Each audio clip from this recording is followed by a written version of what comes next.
Un divino gusto, c'est d'un côté le vin, moi, et le goût, le chef. J'écris mes cartes et lui gère plus ses vins par rapport à ce que moi j'écris. En italien, il aurait fallu dire un gusto divino en 2 mots ou en 3 mots. Donc quand j'étais en Sardaigne, quand j'ai créé le nom de l'établissement, mon ami sarde me dit mais en italien ça ne veut pas dire ce que tu veux dire. Je dis mais on va créer l'ambiguïté. L'ambiguïté c'est la Belgique. Moi je travaille surtout à mes envies du moment. Donc les choses que je fais, c'est d'abord voilà, savoir ce que moi j'ai envie de manger au moment. Avant on allait dans un restaurant parce qu'il y avait un plat. Mais maintenant, c'est arrivé cette nouvelle cuisine et nos restaurants de maintenant, comme les émissions de télévision sont arrivées par rapport à ça, il faut tout le temps du changement.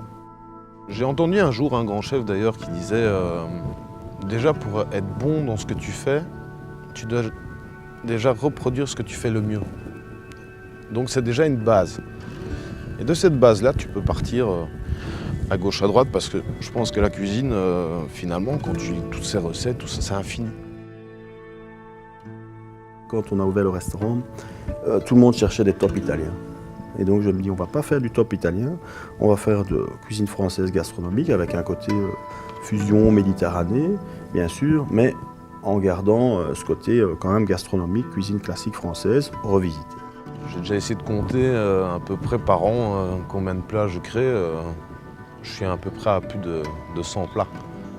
Donc c'est 100 idées par an. Je suis quelqu'un qui n'aime pas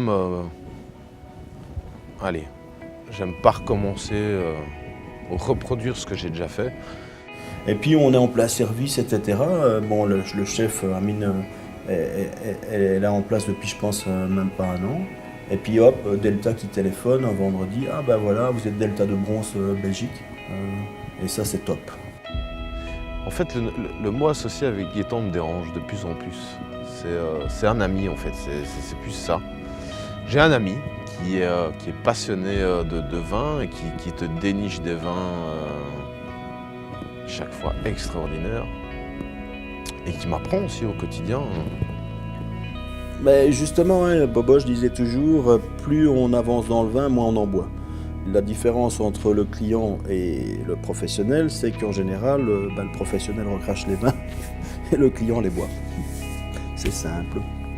Mais je pense que ce que j'aime le plus que tout chez lui, c'est quelqu'un de très très courageux, attentif à l'autre. Je pense qu'on a un binôme assez bon. Et je pense que c'est ça qui fait notre force aussi. Toute la chaleur aussi qu'on a voulu transmettre dans la salle avec Olivier Paul, je veux dire c'était important aussi pour que les gens se sentent tout de suite bien et qu'ils ne voient pas le temps passer. Le but de toute façon de tout restaurant, je veux dire gastronomique, c'est de ne pas, en tout cas dans la salle, de ne pas transmettre l'attention et la concentration que nécessite ce métier. Mais c'est le plaisir de la vie, hein, le restaurant à la base. Enfin, il y a des gens qui vont au restaurant pour manger, mais s'ils viennent chez nous, c'est pour le plaisir, c'est différent.